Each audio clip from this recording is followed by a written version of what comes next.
Bonjour, bienvenue à KDTV, Karine, Carl. Aujourd'hui, on vous présente Spacegate Odyssey. Surtout Karine va vous l'expliquer. Donc, Spacegate Odyssey est fait par Cédric Lefebvre et Vincent Dutray. C'est un 90 minutes de jeu, bien sonnant, avec un 2 à 4 joueurs. Ici, on a fait le setup à 4. Les planètes ici sont réversibles pour 2 joueurs ou moins. C'est un 12 ans et plus dans la gamme des Ludonautes. Donc, Karine, qu'est-ce que Spacegate Odyssey? En fait, Spacegate Odyssey, c'est très simple. Notre planète, la Terre, est en train de mourir. Fait qu'il faut qu'on s'en aille sur des planètes qu'on a trouvées qui étaient colonisables. Et pour ce faire, on a une station Odyssey qui est la station de commandement. Et on va devoir bâtir une station spatiale pour être capable d'envoyer nos astronautes sur les différentes planètes. Pour faire ça, c'est super simple. Sur la station de commandement, on va pouvoir déplacer nos petits personnages qui sont là. Ce sont des ingénieurs. On a 2 options d'ingénieurs, en fait. Les ingénieurs avec les exosquelettes, qui sont les chefs ingénieurs, qui, eux, ont 2 actions. Et les ingénieurs réguliers, qui, eux autres, ont une action. Pour chacun des endroits, en fait, sur le plateau de la base de commandement... Odyssey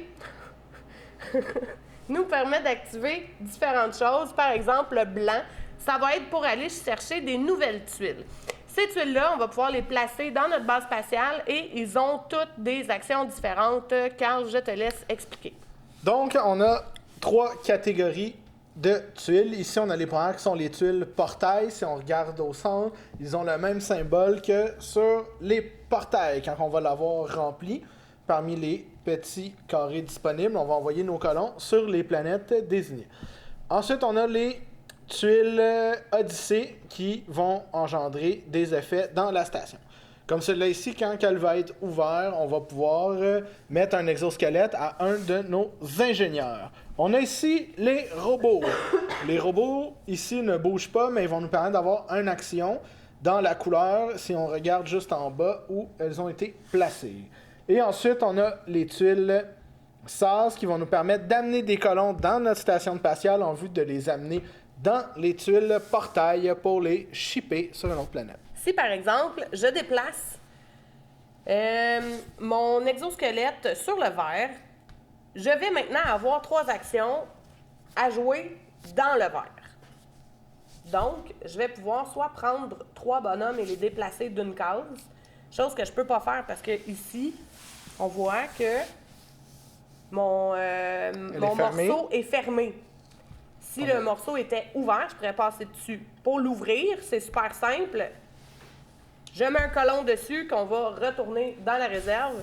Et à ce moment-là, je vais pouvoir retourner ma partie de vaisseau de station pour être capable de l'activer.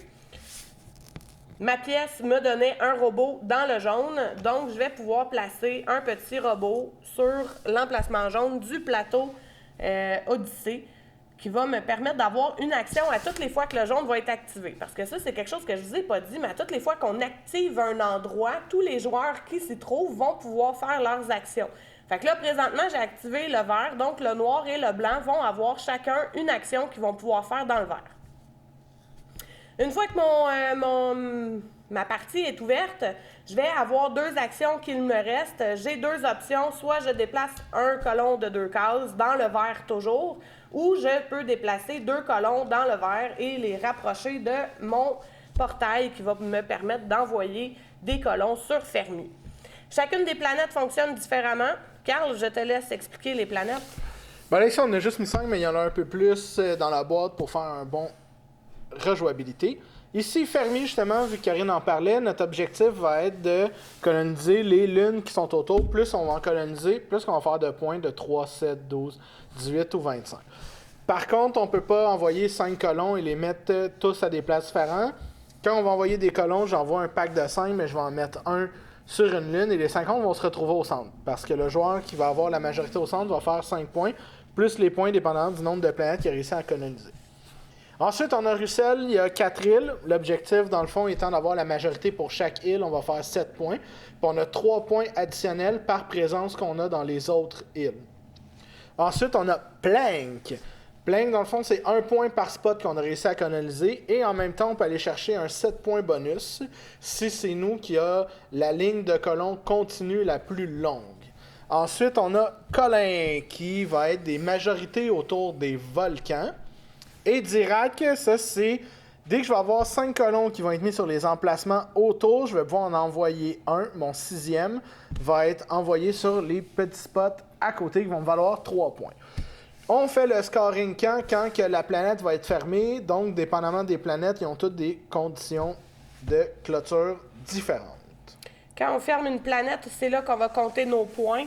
Advenant le cas où, par exemple, j'aurais fait 14 points avec Fermi, ben là, à ce moment-là, je vais prendre mon petit bonhomme ici et je vais l'avancer de 14 cases. Si je traverse entre le 9 et le 0, il y a une flèche. Si je traverse, ben à ce moment-là, je vais pouvoir aller le placer, dépendamment de la hauteur où je suis rendu, là, soit un colon, soit un ingénieur, ou c'est ça, un colon ou un ingénieur.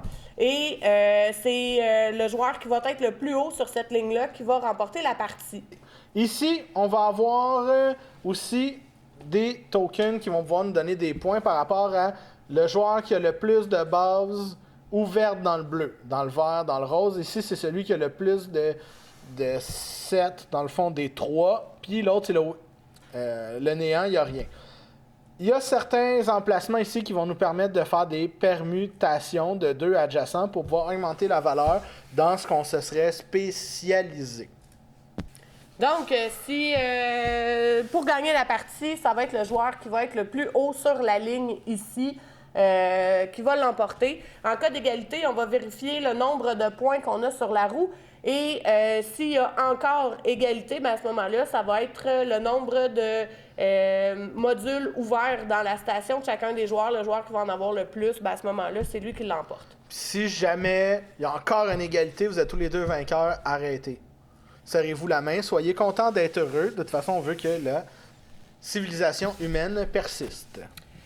Donc, la partie prend fin dès que toutes les planètes ont été colonisées, donc qui ont été fermées. En fait, il y a 5 planètes par partie. Ils en mettent, je pense, c'est 7 ou 8 dans la boîte, ce qui fait en sorte qu'il y a quand même une très belle rejouabilité. Une fois que les 5 planètes ont été colonisées et qui sont donc fermées, ben à ce moment-là, c'est là qu'on compare les points, celui qui en a le plus gagne. Mais si jamais, éventuellement, quand une planète est fermée, on déplace les portails. Et là, si jamais elle est fermée, le portail s'en vient sur Hawkins. À chaque fois qu'un colon arrive dessus, c'est un point de victoire si ma mémoire ne me fait pas défaut. C'est exactement ça, Carl. Excellent.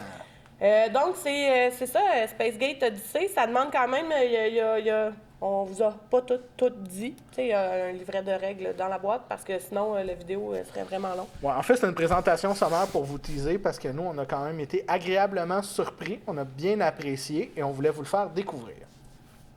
C'était Carl et Karine pour la chaîne KD TV.